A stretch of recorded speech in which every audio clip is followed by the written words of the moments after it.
Hello to our wonderful boys and girls in the Level 2 program. I wanted to wish you a very Merry Christmas and a happy and healthy and holy New Year. Boy, have we missed you. It's been months and months, and we are so looking forward to being back together again. But for now, Miss Patty is speaking to you through the computer. Today is Monday, January 4th. What does that mean? Christmas is not over, our celebrations are not over, but we are back to work. You guys are back to school and your virtual lessons.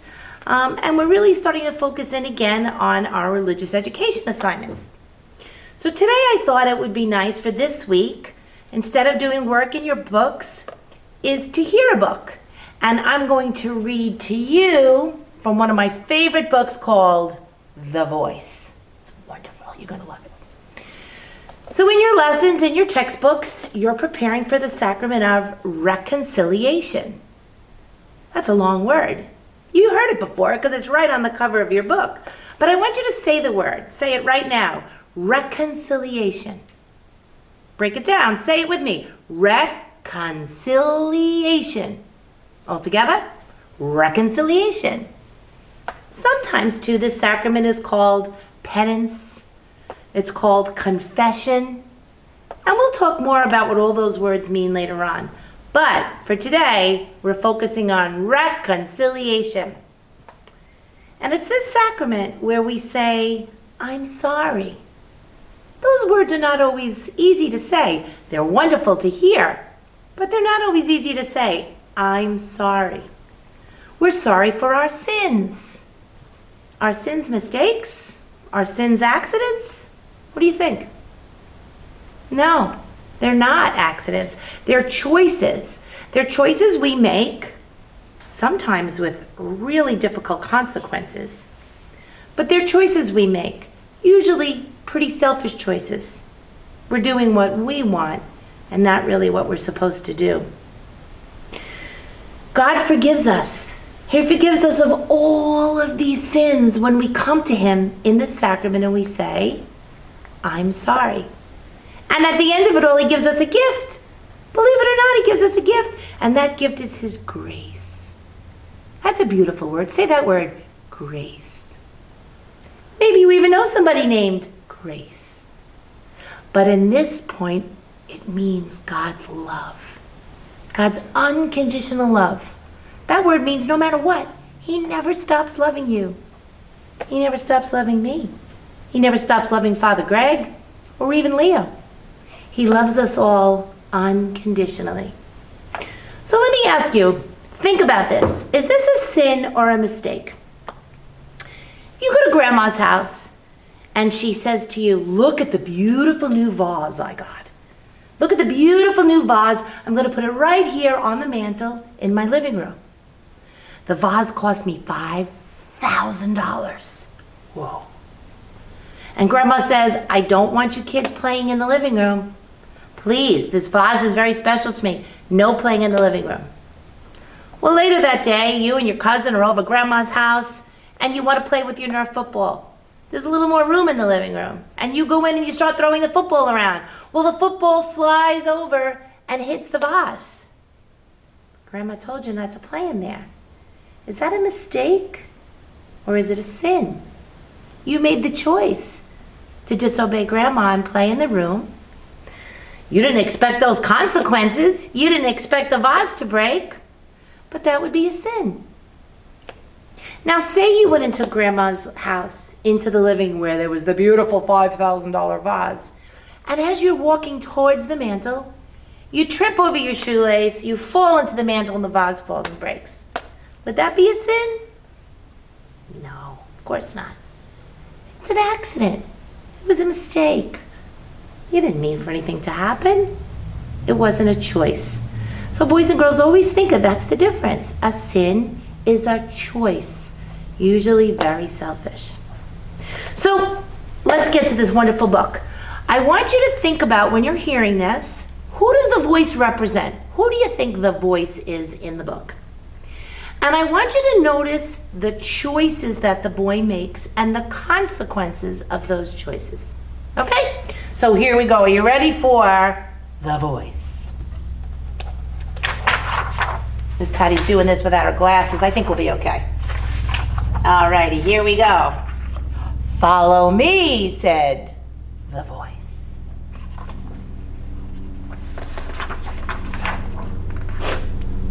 Here I am, just fishing in my little boat.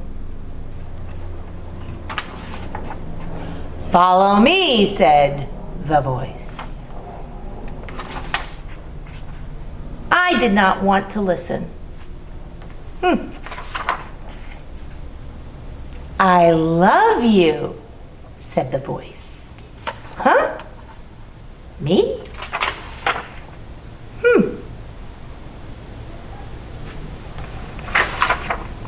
The voice, whoever it was very intrusive.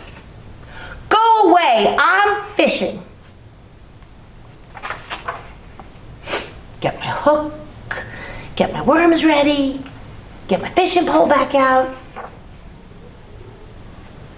I could feel it watching me. Ooh. Got one. Eventually, I caught a fish, and I was feeling very proud of myself. I think I'm gonna eat it.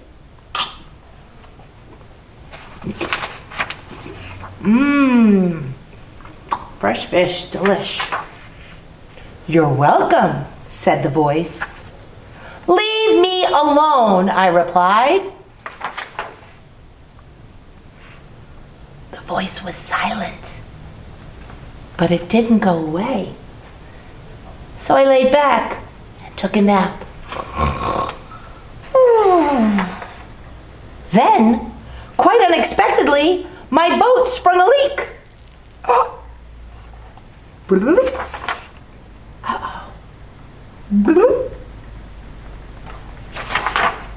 I found the hole and I plugged it with one of my toes. That voice was putting holes in my boat.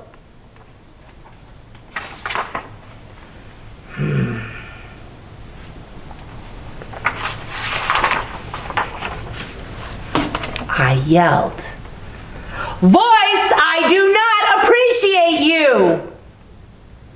Ah!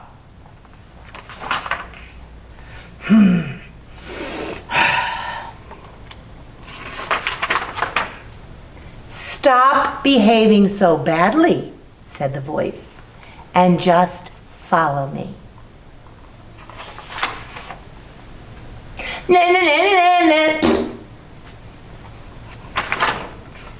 That voice let out a long sigh.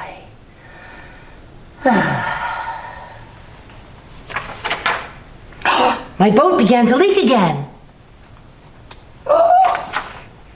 At first, I refused to plug the hole. I thought, I'll show that voice how tough I am. I'll just go ahead and drown. Then I got scared.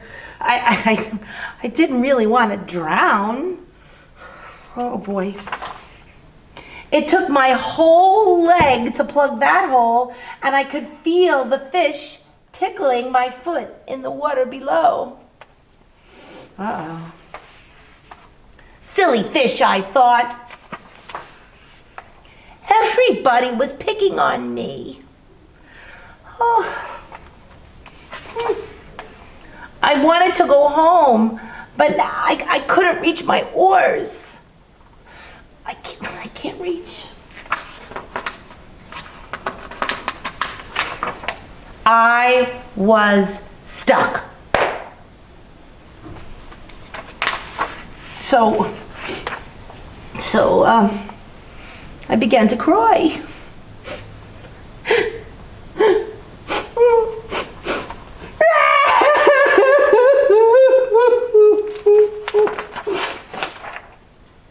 Follow me, said the voice.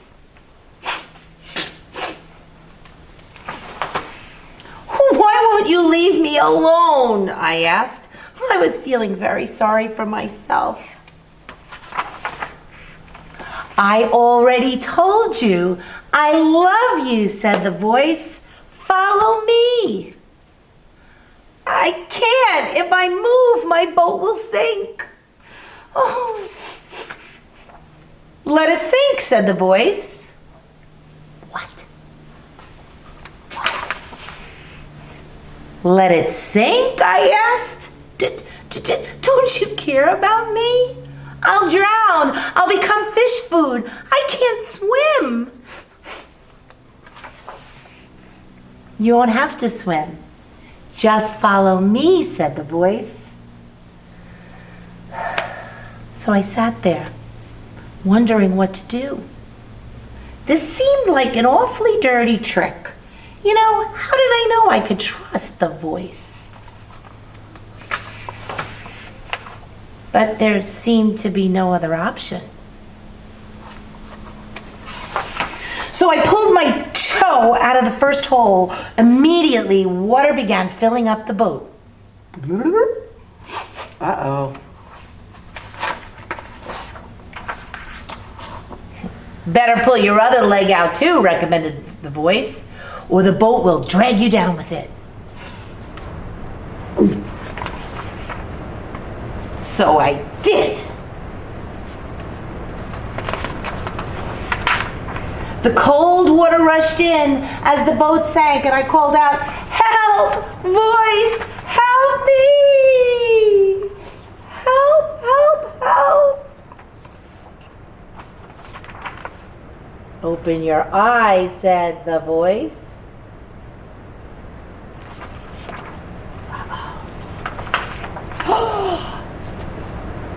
I was walking on water. Wow.